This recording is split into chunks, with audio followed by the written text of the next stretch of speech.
Hello bachcho, let's read this question. The question says, in order to produce the effective collisions, the colliding molecules must have option A certain minimum amount of energy, option B, proper orientation, option C, both threshold energy and proper orientation, and option D, energy equal to or greater than threshold energy.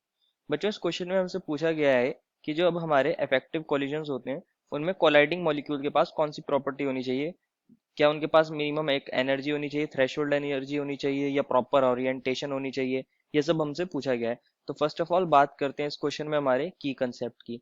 बच्चों हमारा की concept ही होगा बच्चों इस question में effective collisions. बच्चों collision theory ने हमें बताया था कि हमारे पास कुछ कॉलिजन्स होते हैं रिएक्टिव मॉलिक्यूल्स के बीच में, और उनमें से कुछ कॉलिजन्स में से हमारे प्रोडक्ट की फॉर्मेशन होती है।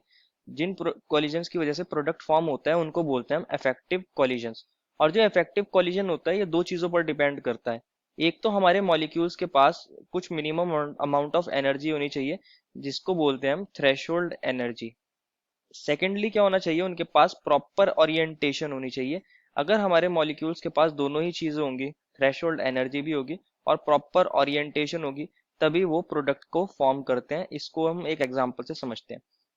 मान लीजिए मेरे पास ये कोई ग्राफ है, रिएक्शन कोऑर्डिनेट और किसके बीच में है बच्चों, ये एनर्जी के बीच में ग्राफ है। रिएक्शन कोऑर्डिनेट और एनर्जी के बीच में ग्राफ है। पोटेंशियल एनर्जी हो सकती है यहाँ पे हमारी।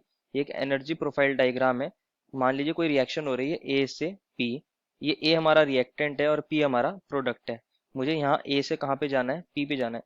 तो मुझे कुछ अपने रिएक्शन के लिए एनर्जी देनी पड़ेगी। इतनी एनर्जी रिएक्टेंट मॉलिक्यूल्स के पास इतनी एनर्जी होनी चाहिए।